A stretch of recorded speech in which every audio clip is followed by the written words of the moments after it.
Muy bien, vamos a empezar con la parte de literatura. La primera pregunta. Identifica la función de la lengua. Date el gusto de usar una de él. Famosísima pregunta, famosísima. Esto realmente pues es publicidad. Dell pues es una marca de computadoras. Es un ejemplo pues real de lo que era un comercial de Dell ahí por 1940, me parece que cuando estaban estas computadoras apenas surgiendo, o 1940 a 50 algo así. Y se retomó por ahí del año 2010, algo así, para presentar una nueva marca de computadoras Dell. Pero bueno, esto no importa, simplemente es publicidad.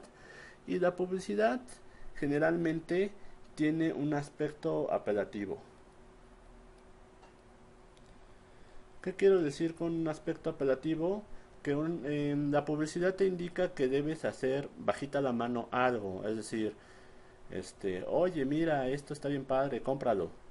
Cómpralo ya. Generalmente esa es una oración que utilizan las marcas, ¿no? El cómpralo ya, o sea, te están dando una orden. Si lo piensas de esa manera, pues si te están bajita la mano, te están ordenando a que hagas algo. No es una opción, sino que te están diciendo, cómpralo ahora, cómpralo ya, cómpralo porque se acaba. Es una acción apelativa y por lo tanto esta es la respuesta correcta, apelativa. Siguiente pregunta, número 2 tal cual. Género literario de, y ahí tienes un género literario que realmente es muy sencillo de identificar. Si te puedes dar cuenta en este género literario que tenemos aquí escrito como el ejemplo, pues tenemos nosotros personajes. Aurora, Lorenzo y Lola son nuestros tres personajes. El único género literario que contiene personajes que tienen un diálogo y que generalmente se crea para ser representado es el drama. Por lo tanto, drama es la respuesta correcta. Es realmente algo muy sencillo. Ok, siguiente pregunta de literatura número 3. Autor peruano que alcanzó la fama en la década de 1960 con obras como La ciudad y los perros, La casa verde y Conservación en la catedral. En 2010 ganó el premio Nobel. Pues es Mario Vargas Llosa. Es realmente muy fácil determinar que es él. En primera porque es de los autores peruanos que tienen la mayor influencia en el mundo. En segunda, por el premio Nobel. También es de los pocos que han ganado el premio Nobel siendo peruano. Realmente son muy pocas personas. Y bueno, también, obviamente, por las obras de La ciudad y los perros, La casa verde, Conservación en la catedral, que es algo que también te tienes que aprender acerca de las obras. Estas son las obras importantes de el señor Jorge Mario Pedro Vargas y generalmente es lo que se ve en el examen. No te van a preguntar más de este autor. Únicamente pues sabemos que es un escritor peruano, que generalmente, bueno, posteriormente más bien, pues ya se nacionalizó español y etcétera. Pero las cosas importantes son sus obras, el premio Nobel y que es peruano. Con esto terminamos. Número 4. Narración relativamente breve que contiene pocos personajes y mantiene una sola intención es el cuento. Bueno, las características del cuento precisamente es que es breve, contiene pocos personajes precisamente porque el público al que va dirigido son niños, entonces no necesitamos una trama realmente compleja como lo podría ser la novela, etcétera. El cuento pues generalmente tiene la intención de dar una lección, se compone del inicio, el nudo y el desenlace y tiene pocos personajes. A diferencia de, por ejemplo, la novela, como ya lo dijimos, tiene pocos personajes y es realmente muy sencillo de identificar.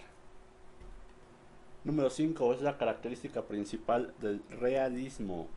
La respuesta es el rechazo de la imaginación y la fantasía para retratar objetivamente la vida cotidiana de la gente.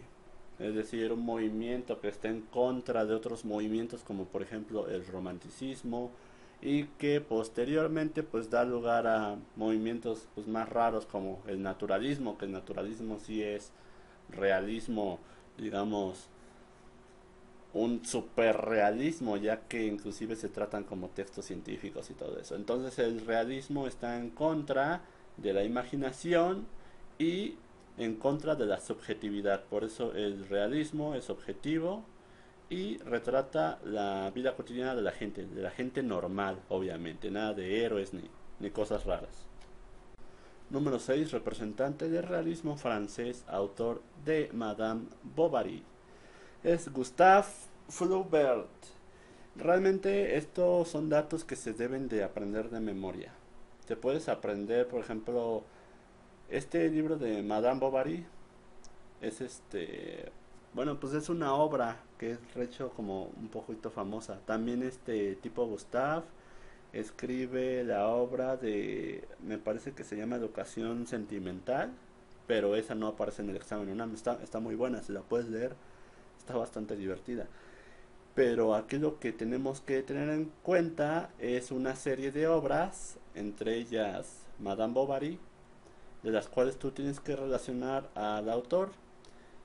En sí, el solo hecho de hacerlo representante del realismo francés es, digamos, algo importante que se pregunta en el examen. Entonces, sin más, pura memorización, lo siento, así es literatura, no es como matemáticas que hacemos ejercicios, literatura es pura memorización. Siguiente, número 7, ¿qué tipo de ficha es la siguiente? Y nos muestra lo que es una ficha, pues que es hemerográfica por sus características. ¿Cuáles son las características de una ficha hemerográfica? Pues es que en primero tenemos el título del artículo, que vendría siendo este. Este es el título del artículo. También nos indica el año, la fecha de publicación, las páginas donde se encuentra el artículo. Aquí está fecha de publicación. Y también nos muestra, por ejemplo, aparte del título del artículo, nombre de la revista, periódico, folleto, pues también las páginas. Bueno, en este caso no nos muestra como tal una página de donde se encuentra el artículo, pero solamente con el hecho de que ya nos está mostrando el título del artículo y el nombre del autor, pues ya podemos dar por sentado que se trata de una ficha hemerográfica. Siguiente pregunta número 8. Un resumen consiste en... Y la respuesta es en entender las palabras del autor, extraer las ideas principales, eliminar las secundarias y hacer un nuevo texto. Esto realmente no requiere una explicación mayor. Esto es realmente muy básico. Son preguntas pues, regaladas prácticamente, son preguntas reales que han venido en los exámenes, ustedes las han visto. Y pues realmente pues, son características que ya todo estudiante promedio conoce. ¿Qué es un resumen? Sabemos que extraemos las ideas principales, eliminamos las cosas que no son tan importantes como las ideas secundarias en este caso, y se transcribe el texto. Esto es hacer un resumen, no es simplemente mutilar el texto, es hacer un resumen y esta es la definición de examen. Bueno, vamos a pasar a lo siguiente. Muy bien, últimas preguntas, número 9 y número 10. La primera dice, una tragedia es, la respuesta es, géneros en que los personajes se enfrentan a su destino y terminan destruyéndose física y moralmente. Esto, bueno, realmente ya lo conocemos de antemano, lo que representa una tragedia. Hay muchas obras actualmente literarias que representan lo que son estos tintes trágicos, pero esta es, como te repito, la representación de lo que es una tragedia y aparte es la definición de lo que aparece en el examen, que es lo que nos importa. La número 10 dice características de la novela. Ya hablamos de las características del cuento. Ahora novela, un macrocosmos. ¿Qué quiere decir un macrocosmos? Quiere decir un escenario muy grande.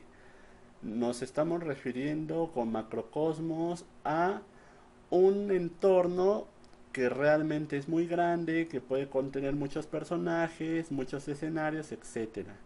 Y igualmente puede presentar varios temas. Esto es lo que presenta una novela. Apréndete esta palabrita de macrocosmos, que es la definición de examen y es lo que aparece textualmente. Entonces, con esto hemos terminado literatura. Literatura pues generalmente es una materia más de memorización que de comprensión, a diferencia de matemáticas. Como lo viste en matemáticas, pues sí, tenemos que hacer una gran cantidad de ejercicios para poder dominar los temas, pero en literatura y otras materias como lo es biología, geografía, realmente solamente basta la memorización. No es necesario que comprendamos a fondo los temas para, en este caso, que nuestro objetivo es aprobar el examen. Si a ti no te gusta la literatura, te invito a que únicamente memorices este tipo de preguntas o memorices otros conceptos. No tienes por qué profundizar en el tema. Si a ti te gusta la literatura, eres de área 4 o simplemente te gusta, pues te invito a que profundices un poco más en estas preguntas para ver qué te encuentras, porque puede ser divertido. Entonces, con esto terminamos el tema de literatura. Vamos a pasar a la siguiente materia.